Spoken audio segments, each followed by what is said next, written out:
क्योंकि ये है पिछली पीढ़ी मोक्ष का समय।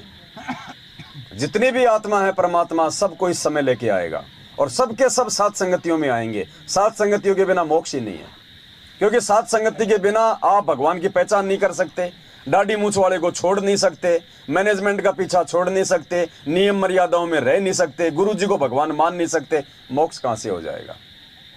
प्रथम कंडीशन है इस भक्ति मार्ग की, मोक्ष की, गुरु को भगवान मानना। ये प्रथम कंडीशन बताई गुरु जी ने। अगर आपके अंदर ये गुण नहीं है, अगर आपको ये शर्त स्वीकार नहीं है, मोक्ष 7 जन्म नहीं हो सकता, कोई कितना प्रयास क्यों ना कर ले। क्या बताया गुरुदेव ने सत्संग में? प्रथम शर्त क्या है? तो ये शिक्षा इसलिए आवश्यक थी। क्यों दी शिक्षा भगवान ने हमें? क्यों भगवान ने 650 साल का और इंतजार किया, जबकि परमात्मा को इस बात का मालूम था कि 650 साल बाद तो ये बहुत ज्यादा विकारी हो जाएंगे, पत्थर पुजारी हो जाएंगे, बिगड़ जाएंगे ये। क्यों इंतजार किया परमात्मा ने वर्तमान समय का, पिछली पीढ़ी का, हमें शिक्षित करने के लिए, हमें शास्त्र दिखाने के लिए, सिर्फ एक चीज को समझाने के लिए कि भाई गुरु को भगवान मान लो। गुरु के अलावा यदि किसी और को भगवान माना, लाख जन्म पार नहीं हो पाओगे।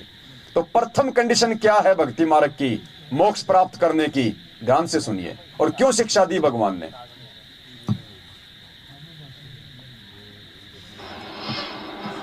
तो ये शिक्षा इसलिए आवश्यक थी कि हम अपने भगवान को पहचान लेंगे और सदग्रंथों को आँखा देख लेंगे। तो 600 वर्ष पहले आकर परमात्मा 64 लाख को की बैटरी चार्ज करके चले गए। वो पार तो नहीं हुए, ना होने थे, क्योंकि जब तक हम प्रेजेंट गुरु को परमात्मा तुल्य मान के उसके प्रति व्यवहार नहीं करेंगे, हम पार नहीं हो सकते, चाहे कितनी भक्ति कर ले। भक्ति क्या कह रहे हैं गुरु जी? जब तक हम प्रेजेंट गुरु को परमात्मा तुल्य मान के व्यवहार नहीं करेंगे, हम पार नहीं हो सकते, चाहे कितनी भक्ति कर लो, कितना दान धर्म कर लो, कितना ही कुछ कर लो। ये प्रथम कंडीशन है इस अध्यात्म की, इस भक्ति मार्ग की। अगर मोक्ष प्राप्त करना है तो, अगर डले ढोने हैं तो चाहे डले ढोते रहो, जितनी भक्ति करोगे उस हिसाब से ब्रह्मा बना देगा, विष्णु बना देगा, महेश बना देगा, और फिर गधा कुत्ता सुअर भी बना देगा।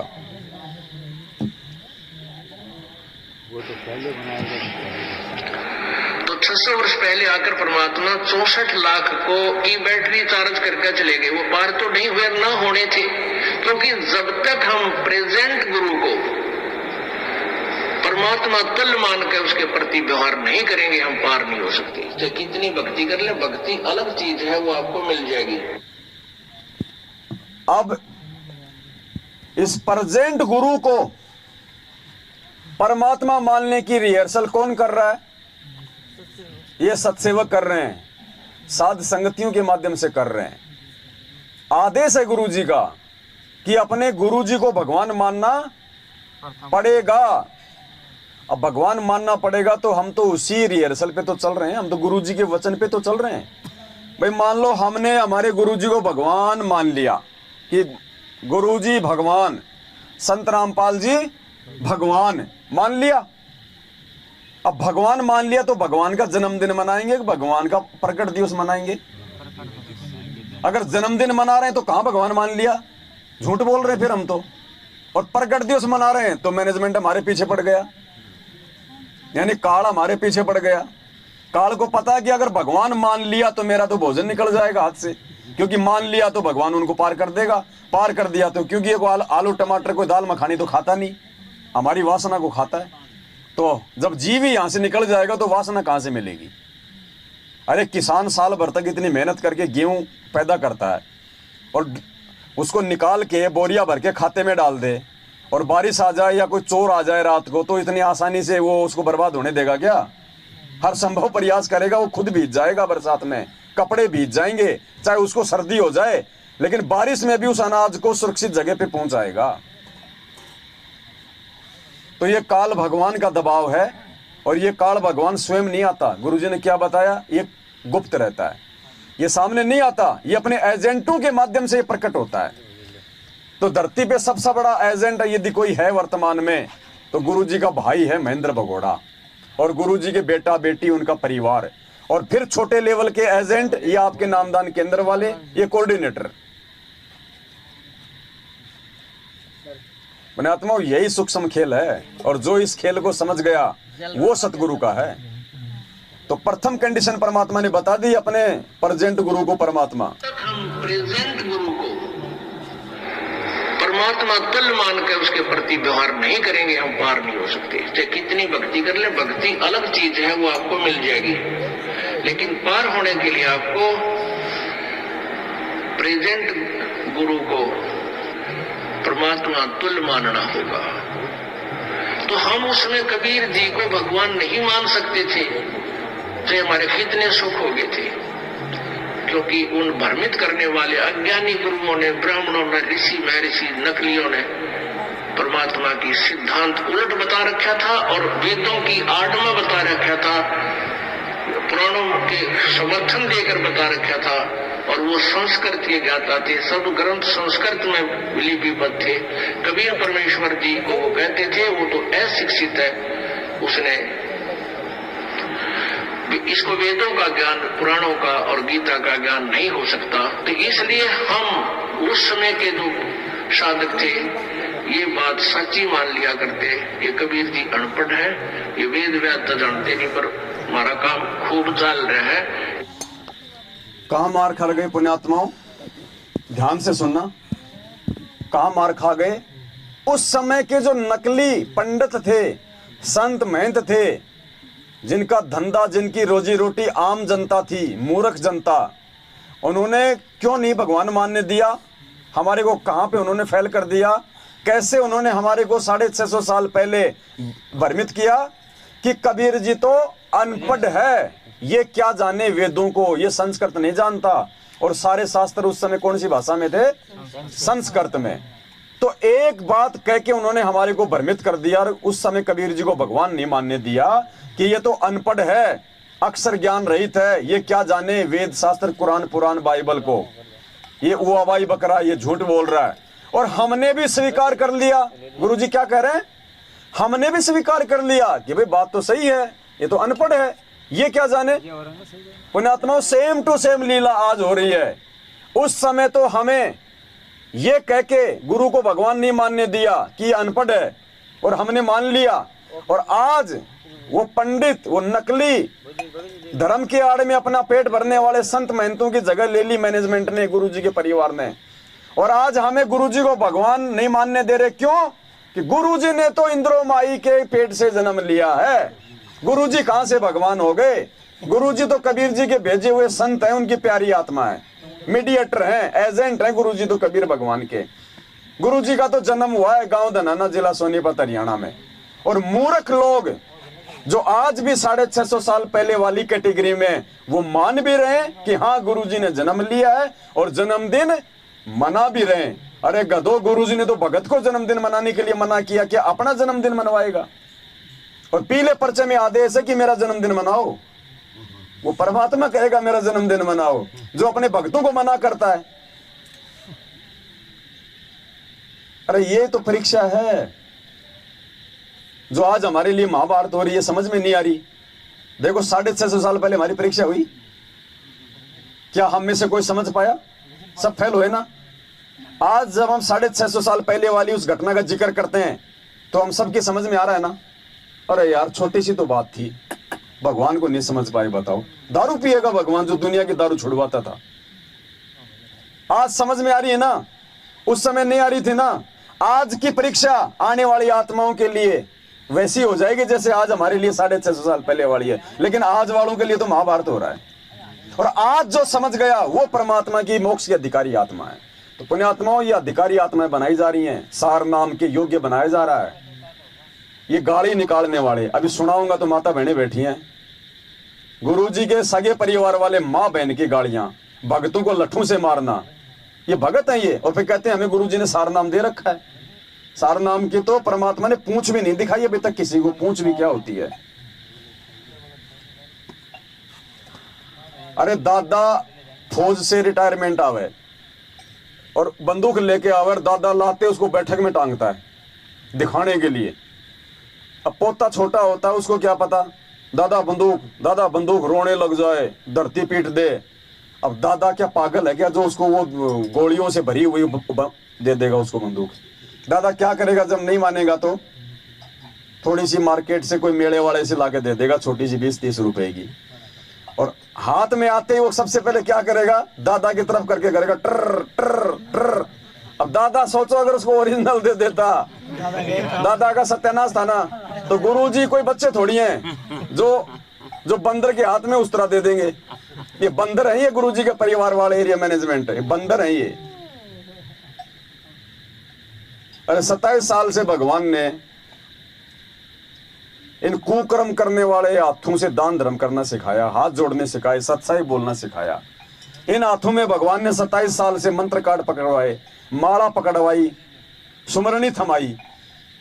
क्या वो भगवान बरवाला कांड में काले कपड़े पहना कर उन हाथों में लठ पत्थर पेट्रोल बम दे देगा? ये किसने दिलवाए? इन्हीं काल एजेंटों ने। तो इनको सारनाम देगा परमात्मा, जो आज भगवान की बदनामी का कारण बने हुए हैं पूरी दुनिया में। इनकी उल्टी हरकतें, 5 भाई बहन हमारे बरवाला कांड में मर गए और ये तो भाग गए आश्रम छोड़ के भगोड़े बन के, और सजा कौन भोग रहा? ऐसे कुकर्मियों को परमात्मा सारनाम देगा। ये वो पापी हैं जिनके बारे में परमात्मा बार बार सत्संग में जिक्र करते हैं कि पापी प्रभात ना बेटो। ऐसे पापियों को तो सुबह सुबह मुंह भी नहीं देखना चाहिए।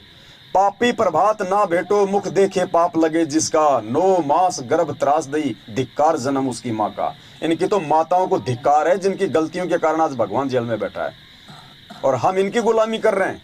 ये सारनाम देंगे हमें। अगर सारनाम भी अगर भगत देगा तो भगवान के फिर यहाँ पे भेड़ बकरी चराने आता है? फिर गुरुजी का क्या काम रह गया? जब नाम ये दे रहे, ज्ञान ये दे रहे, पुस्तक ये बांट रहे, नाम शुद्ध ये करवा रहे, दान ये ले रहे, तो गुरुजी की जरूरत क्या? जेल में बैठा रहने दो। जरूरत क्या फिर गुरुजी की? तो गुरुजी आएंगे आप और हमारे लिए, जिनको ना सारनाम चाहिए। थूकते हैं हम ऐसे सारनाम पे, हम थूकते हैं ऐसे सारनाम पे। भाई हमारे लिए सारनाम बड़ा नहीं है, हमारे लिए सतगुरु बड़ा है। सतगुरु। अरे महाभारत के युद्ध में जब सेनाओं का बंटवारा हो रहा था, कौरव और पांडवों के पक्ष और विपक्ष में, श्री कृष्ण जी दोनों के रिश्तेदार थे। अर्जुन और दुर्योधन दोनों श्री कृष्ण जी के पास गए मथुरा में सहायता के लिए। अब श्री कृष्ण जी धर्म संकट में फंस गए कि दोनों रिश्तेदार सहायता करूं तो कौन से की करूं? क्या कहा श्री कृष्ण ने, भाई एक तरफ तो मेरी नारायणी सेना है और एक तरफ मैं नारायण, मांग लो भाई जिसने जो चाहिए।